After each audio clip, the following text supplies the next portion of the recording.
આજે આપણે બનાવીશું અલગ જ રીતે અને અલગ જ પ્રકારનું ચણાનું શાક, દેશી ચણાનું શાક બનાવીશું, જે છોલે કરતાં પણ એકદમ ટેસ્ટી એવું બનીને તૈયાર થાય છે.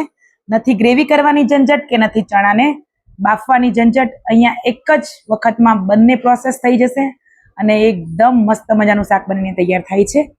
તો એના માટે વિડીયોને પૂરો જોજો, સ્કીપ ના કરતા. તો સ્વાગત છે તમારું મારા કિચનમાં. જય શ્રી કૃષ્ણ બધાને.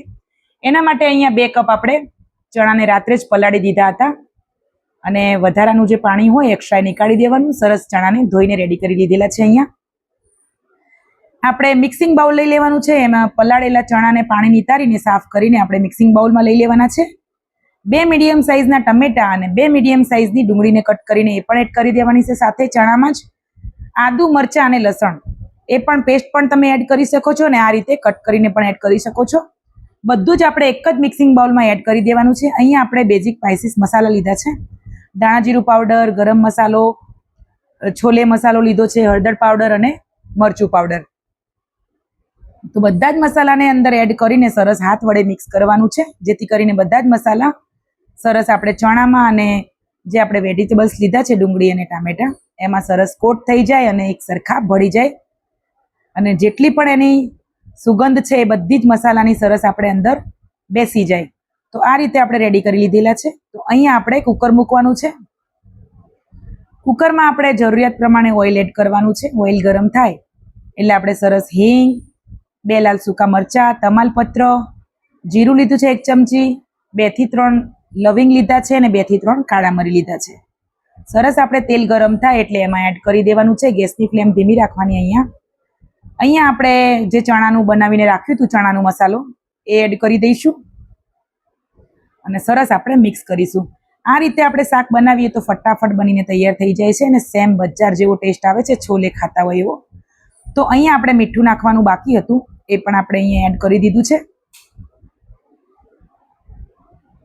તો અહીંયા આપણે ગરમ પાણી જ એડ કરવાનું છે.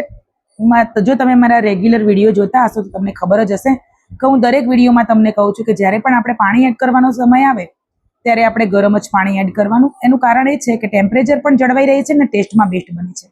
તો અહીંયા આપણે જરૂરિયાત પૂરતું પાણી એડ કરીને કુક કરવા મૂકી દઈશું. અહીંયા મેં પૂરી બનાવી છે સાથે.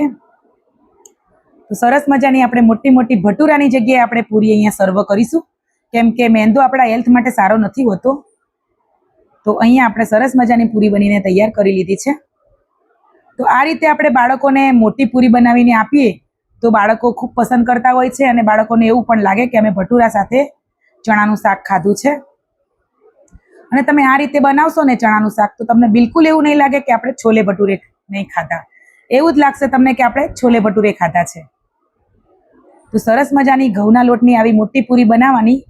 ભટુરે કરતાં પણ સોફ્ટ, ટેસ્ટી અને ખૂબ જ હેલ્ધી છે. ઘઉંનો લોટ છે એટલે તો આ રીતે બાળકોને કંઈક બનાવીને આપીએ ને તો એમને ખૂબ જ પસંદ આવતું હોય છે અને આરામથી ખાઈ જાય છે અને બાળકોને જોઈતા પૂરતા પોષક તત્વો પણ મળી રહે છે. તો આપણે પૂરી બનાવીને અહીંયા રેડી કરી લીધી છે.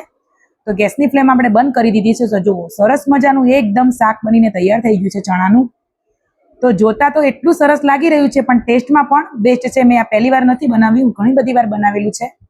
તો આજે આ રેસીપી તમારી સાથે શેર કરી કે જો તમારે ચણાનું શાક ખાવું અને ફટાફટ બનાવીને તૈયાર કરવું હોય, ગ્રેવીની ઝંઝટ ના કરવી હોય તો તમે આ રીતે ફટાફટ બનાવીને તૈયાર કરી શકો છો. ટેસ્ટમાં કોઈ જ ફરક નથી આવતો. તો વિડીયો પસંદ આવ્યો હોય તો વિડીયોને લાઇક કરજો, નવા હોય તો ચેનલને સબસ્ક્રાઇબ કરજો, શેર પણ કરી દેજો. હું રોજ એક નવી રેસીપી તમારી સાથે શેર કરું છું, તો બન્યા રહેજો. તો બાજુમાં આપેલા બેલ આઇકનને પ્રેસ કરજો જેથી કરીને તમને મારા નવા વિડીયોની નોટિફિકેશન ઝડપથી મળે. મસ્ત મજાની પૂરી અને શાક તૈયાર છે. મળીશું નેક્સ્ટ વિડીયોમાં. જય શ્રી